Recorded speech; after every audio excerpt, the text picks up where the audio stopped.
Magnum 6, roger, 013, stand by. Over to the Stone Age, son!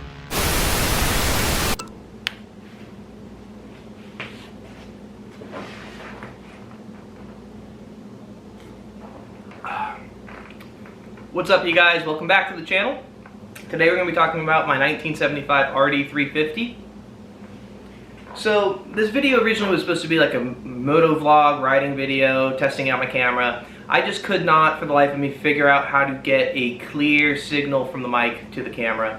That'll be something I'll be working on, and I'll probably definitely do a POV riding video of me on this bike going through some of the canyons and stuff. There will be some riding video at the end of me riding around without a mic. Not going to be able to talk, but you'll be able to hear the bike, hear all the fun, cool sounds it makes as a street legal parallel twin two-stroke. So yeah, let's get into it real quick.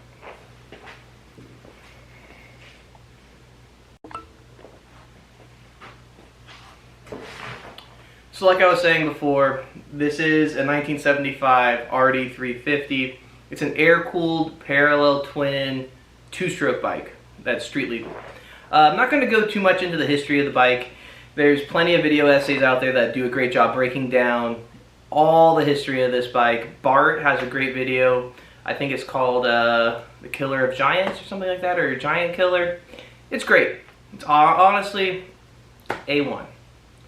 But what I really wanted to bring up and do this video for is getting the point of view of having an RD350 from a younger perspective. I'm only 26, so this bike is almost double my age, and it gives you a different experience than having a bike from this century especially, but there's a lot of videos out there that, you know, older people, 60+ year olds, talking about owning this bike and how it is. And I think it'd be interesting to give you a perspective of a younger person who loves the vintage stuff, and to kind of give you a little rundown on how I feel about the RD350.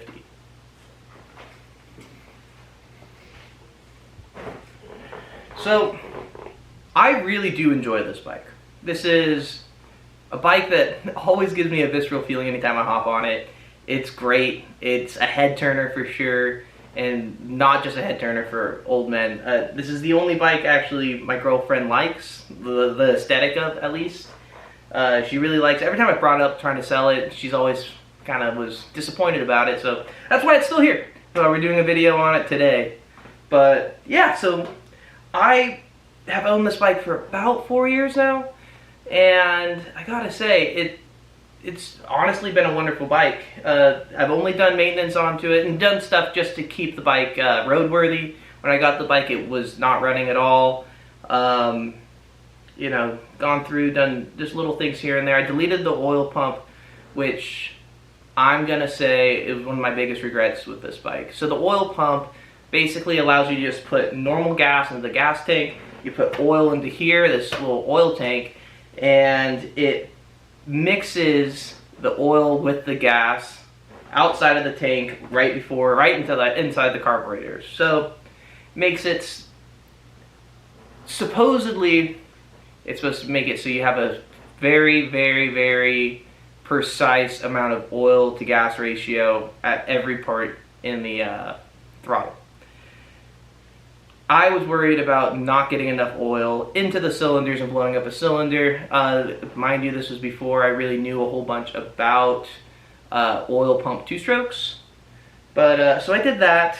I put the correct throttle cables on, deleted it all up, and it's really lost a lot of the functionality behind this motorcycle.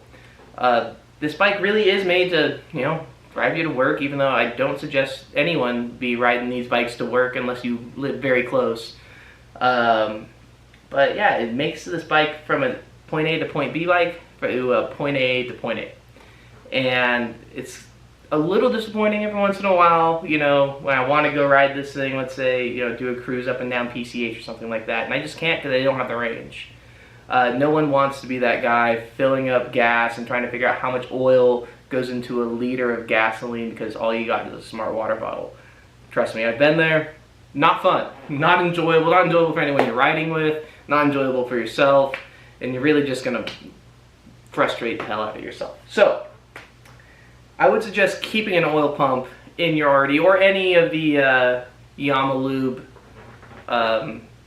two-strokes. I really think that they seem to work well. Everyone who keeps them in works well. Every one of my bikes I've deleted it on, and I've slowly matured out of that. Slowly maturing out of that. But yeah, that's one thing I will say about this bike I wish it did have. But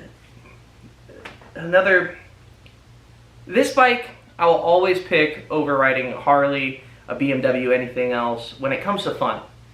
The fun factor on this, the sound of a twin-cylinder two-stroke screaming down the street is something that not any other bike really makes. There's not another bike that screams like an RD 350 screams.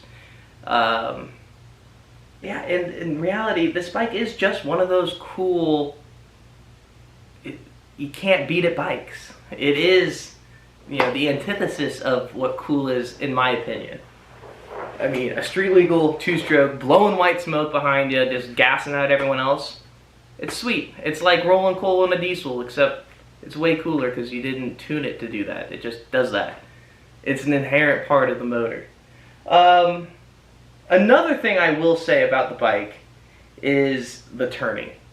Now, it does not handle at all like a modern bike. And the first few times I hopped on the bike and was ripping it around, I was thinking, oh yeah, this thing's great, you know. They had an RD series, which they did have an RD series for racing, road racing specifically, for amateurs. I'm like, oh, this is going to be a great bike.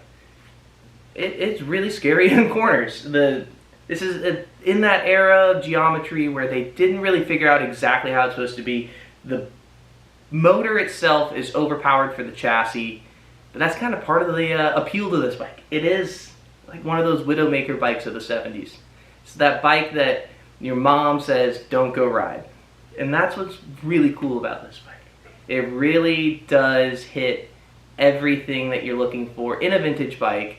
It hits everything you're looking for in a cool track day-esque bike. It's nimble, it's light, it's quick, it's so torquey. It's right there. I mean, when you want the power is there. And I just really can't say much better things about this bike. But I just wanted to give you guys a quick, you know, little intro, update, whatever you want to call it, on the RD 350. I'll be adding some of the riding footage at the end of this.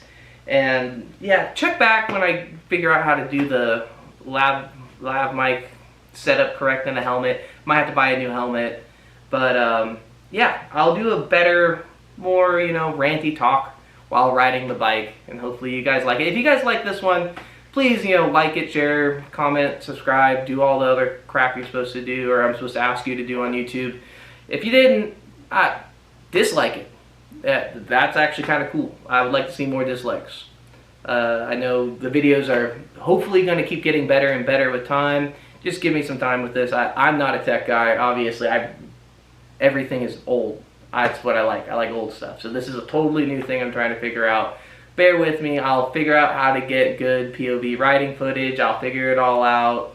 And yeah, please check back later for more videos. There should be another video later on this week on the land speed bike. So if you guys like the land speed stuff and that's why you guys follow or have checked out anything on this channel, check back at the end of the week. There'll be more videos on that. Yeah, I just wanted to give you guys a little introduction on this. Let me know what you guys think in the comments, and I'll see you guys next time.